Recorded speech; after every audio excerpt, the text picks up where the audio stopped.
Good morning, and welcome to another episode of Cybersecurity Amplified and Intensified with your host, Eric Taylor, and myself, Shiva Maharaj. Today is another edition of our Q&A, or submitted by our loyal listeners out there, all two of you, or maybe more. Let us know how many you are. How's it going, Eric? Oh, it's just another day full of data breaches, penetration tests, and lots and lots and lots of coffee consumption. Coffee is good. Black Rifle, if you're listening, we want you.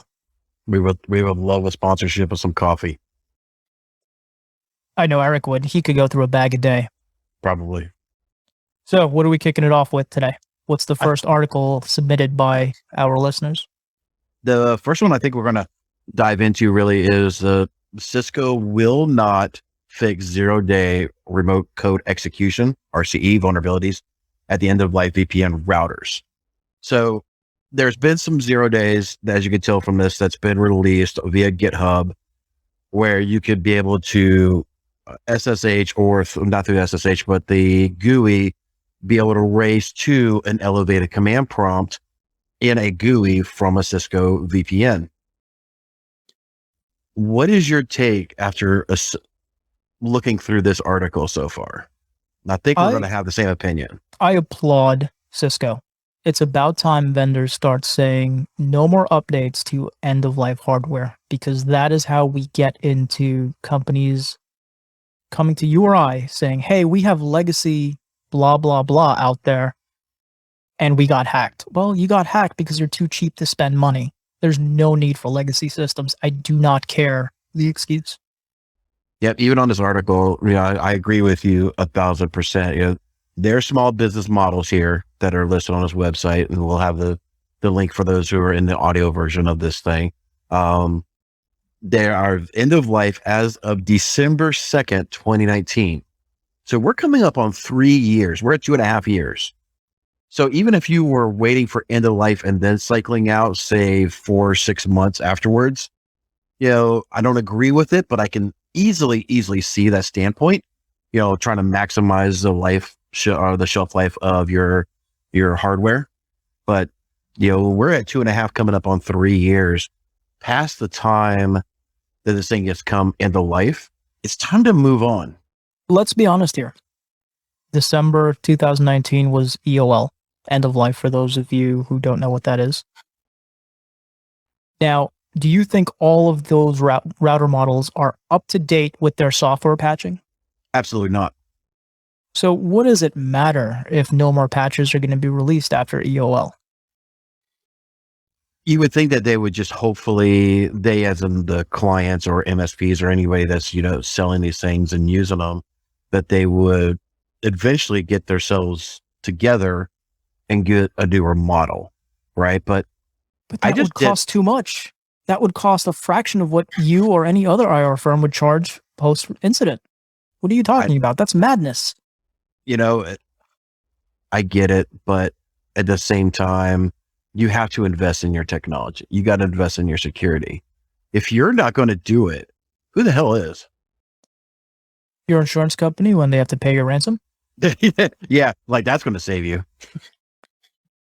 I do want to bring up the Accenture breach that we all don't have much information on, but by all accounts, they were able to recover very quickly with barely missing a step, if at all. And I'd like to see more businesses, small, medium, large, enterprise, get to that point. I'm wondering if they just had really, really damn good backups. I think the Accenture bench goes deep, and they have the capabilities, and they do what they say, as opposed to most providers who, they're like, do as we say, not as we do. Mm-hmm. Absolutely. Sorry, I got to turn on this. Have my headlight over here. But they are, I don't know much about them, right? So I'm going to go out on a limb and make some assumptions that they are, from all accounts that we see so far, they seem like they are what we call tip of the spear. They actually like you said, they eat their own dog food. They are, actually doing things correct. So I would love to see a postmortem, even if it's, by them or somebody else that could just attest to the findings and their actions that they've done. But like, this is how we recovered so fast. Well, they did come out and say they just restored this. They isolated the intruder, then they restored from backups, and that's it. And they hired a third-party firm to come in to do the IR because they thought it would be a conflict of interest for them to do it themselves, which I think they get 3 for 3 there, 100% A plus. And, I if more firms can respond like that, ransomware would be less of a hassle. Mm-hmm. Absolutely. Absolutely. So yeah, definitely if what they are saying is true, then massive hats off to them. They did a job why well wouldn't done. it be true? No company's going to lie. Come on now. Oh, like the pipeline? Yeah. Colonial pipeline. Yeah, we didn't pay it. Oh, crap. Sorry. Oh boy. Allergies. What can I say? No, so you can't be doing that. If we ever get Black Rifle Coffee to do sponsor us, I can't be spewing coffee all over my desk when you make me laugh. Challenge accepted. So the next topic we want to go into before this conversation gets wildly off track here. Chase Bank actually leaked their customer information to its customers. This is a freaking interesting story where they flat out, they just don't care. They're like, sorry. We actually sent you information for another customer and we're going to send you some free credit monitoring. I see something there that says Experian. Another dumpster fire of data leaks. So here's my take on this. And I did a hot piece on LinkedIn, my little douchey posts with a nice little blue fluorescent background. But here's the thing. As long as data collection is an asset on a company's balance sheet and not a liability, this will continue to happen. And there's no way that any of this is ever going to stop unless there is a measure in place to fine the company for these data breaches. For, I don't want to call this negligence because, these things can happen to anyone, but there should be processes in place to mitigate these things. Exactly. The one thing that I would just want to hold on there for a second that you mentioned too, but they simply say, we are sorry for letting you down, quote unquote, again. I added that part in, but would like to offer you 1 year free credit monitoring through Experian. Identity works, states Chase. So I'm going to give... Sorry, go ahead. I just think that this is like, hey, sorry we stuck you up, held you at gunpoint and robbed you. Go down to this crooked cop, and no watch out for you that we paid off. It's like, let me just refer one bad person to another bad person. I don't think this is helping anything. Yeah, I wouldn't call Chase a bad person in this case. Yes, it was probably a mistake. They came clean about it. And, well, actually, I don't know how they came forward with this, but Experian, man. Multiple breaches of hundreds of millions of people with social security numbers, addresses, date of birth, everything PII you need to take over someone's life. And nothing happens to them because they have really good lawyers and really good lobbyists. Yep. It's really bad, man. It really is. There is another bill on the floor for breach notification for banks that some of the banking institutions are trying to go against. They do not want to have to notify within 24 hours of a breach. They're asking for 72. I think 24 hours is enough to say, hey, we had an incident and we will provide you information on an ongoing and as needed basis. But at least let people know. Is there a current notification bill that has been passed where they have to do a notification at all? I don't know.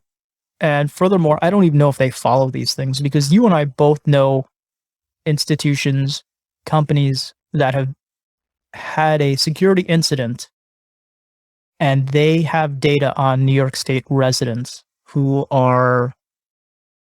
fall under the New York Shield Act.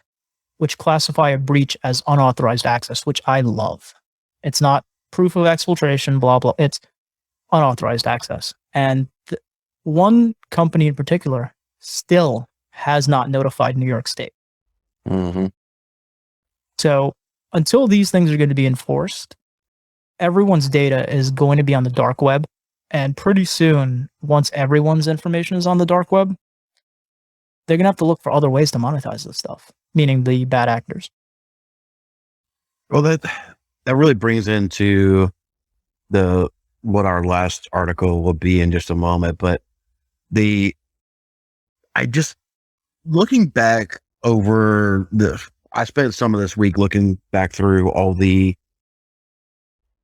breaches and everything like that from all of my feeds over the various ransomware actors and a couple of the folks that actually sell the information on the dark web, Tor network, but we call it dark web. It sounds sexier. It does sound and sexier. more dangerous, so therefore it markets better. Dude, I ain't gonna lie. You freaking go to you try to click on the wrong thing on the Tor network, and you're going to see crap you're never going to be able to get out of your head. And so that's why I just click on the links you send me. Just a second, I need to send you a malicious PDF real quick.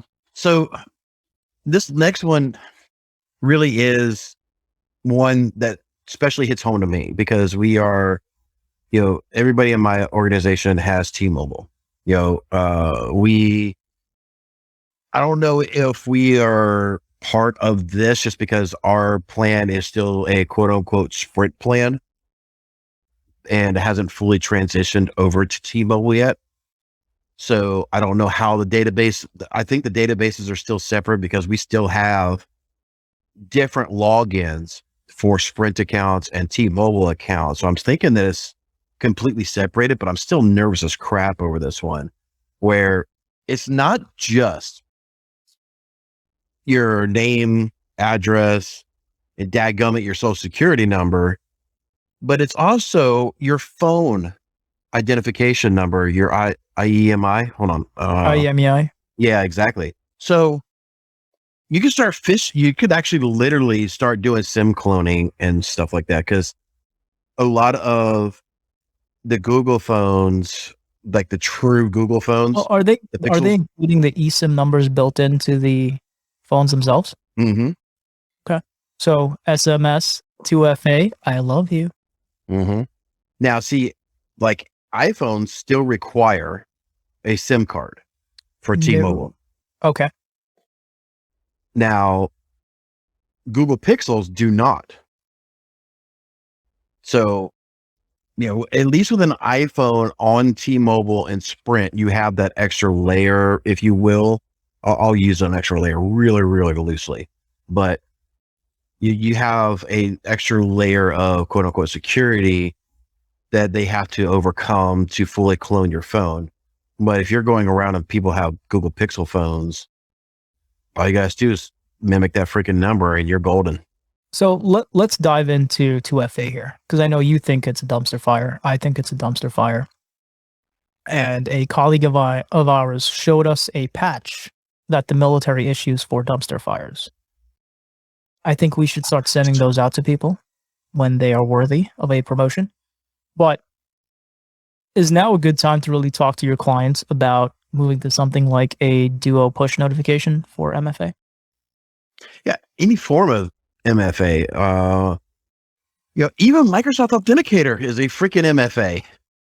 But that's kind of limited just to Microsoft. If, however, you have a smart provider and you are leveraging SSO to give you that one place to breach for the keys to the kingdom, which I'm of two minds there. I love it, but I hate it for that very reason. I think Duo is probably your next best thing, right? Mm-hmm. I am so overly paranoid, maybe just because I'm in the cybersecurity space. But when I try to access my 365 Azure tenant, I get prompted with Microsoft Authenticator. And once I cleared that, then I get to a Duo notification because I'm just super paranoid. As you should be. So, I mean, you're an IR guy. You are dealing with ransomware operators. So they'd love nothing more than to pop you. Mm-hmm. So Get the stuff that's inside my teams. Holy McCrap. exactly. So I think that's it for today. Nice quick roundup. Hopefully we'll be able to. Actually, before we break, there is one more article I just sent you, because what's this podcast these days without getting a tad bit political? Oh, sure. Let me just pull this thing up here real quick. It's in Slack. And for those of you, we have our own private Slack that we use to make fun of vendors. Yeah, our co-host, sometimes Brian Weeks, we love making fun of him. Let me get rid of this pop-up ad and bring it up here. So does abandoning embassy impose security?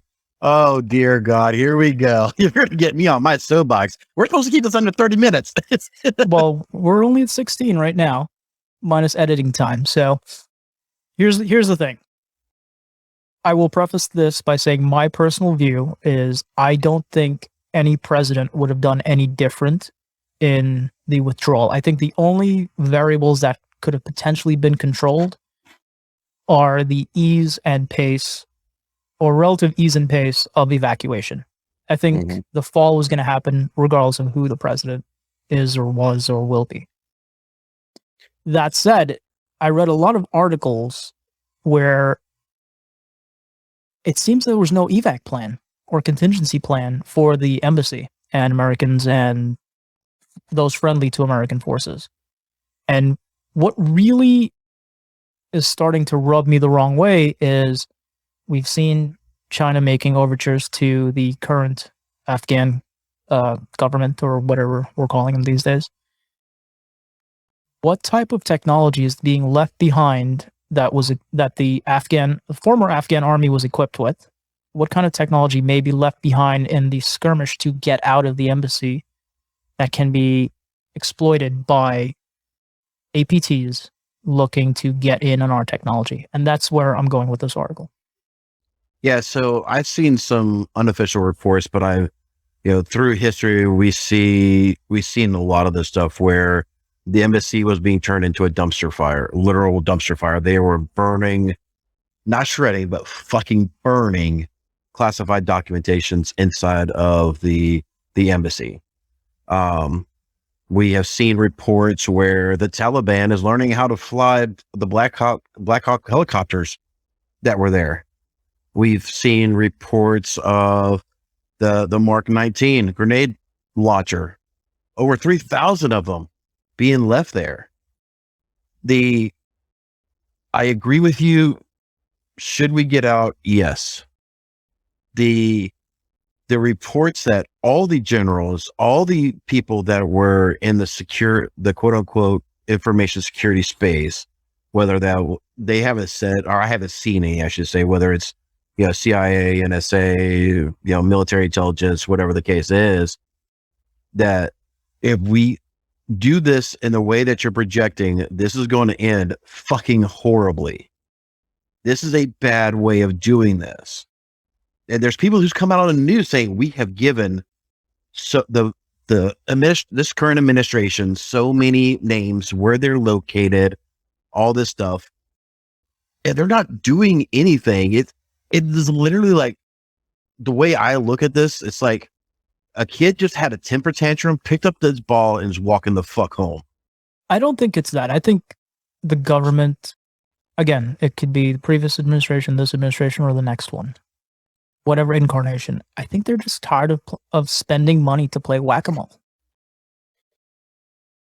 It's, you can't keep an occupying force and continue to burn billions and billions of dollars every year when our economy is as fragile as I think it is, at least. And we have other things to focus on. We're not Team America World Police. Durka Durka.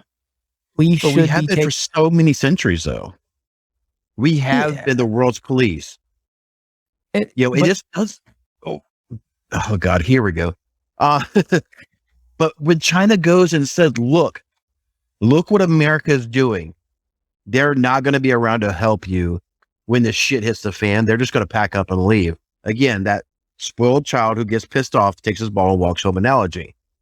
But that was going to happen anyway, whether it was today, last year, next year, 5 years from But now. I think it's because of the lack of planning of getting our assets, our own citizens, the folks that were told, look, you help us, we'll take care of you. The lack of taking care of these fuckers, I should say fuckers, but these people, I think it was doing it. I think we should have left through Bagram. Bigger facility, not easier, but easier to. Bagram Air Base would have probably been the better place to make the last stand for the evac and not the Kabul airport, because Bagram's bigger. You can move more volume through it, and you could probably get this done. But, listen, it's 6 of one, half does the other. Everyone's Monday morning quarterbacking this thing. I just hope they get our people out safely, quickly, and we can move on to our cyber warfare with, the fantastic China. 4 nations of China, North Korea, Russia, and Iran. So, and I hope that the embassy actually destroys anything that is technology related, not to give anyone insight. Yeah. Thankfully, I haven't seen any reports where the embassy was overtaken during our occupation. Well, I think we've learned a few lessons after Benghazi and a couple of the other incidents. So hopefully, we're well on the way to getting the people and technology out of there, or at least destroying the technology to the point where it's not usable. Yeah, let's not go down Benghazi. I'll start freaking cursing a lot. We could do a special episode for that one. Oh, gosh. I promise I'll bring the crayons. For those of you who don't know what we're talking about here, and I say this with peace and love, Eric is a former Marine. No former, but yeah. But I think that's it for me today. Me as well, man. If you've made it to the end of this episode, we want to say thank you so much for tuning in and enjoying it. If this is of value to you, you've got enjoyment, please do us a favor. Refer this to somebody, send it out on Reddit, send it out on LinkedIn, send it to your email. Help us spread the word. If you're on YouTube, please subscribe, tune in. And if you're listening to this on the podcast, please give us a rating and let us know how we're doing. Until next time, thank you so much for tuning in.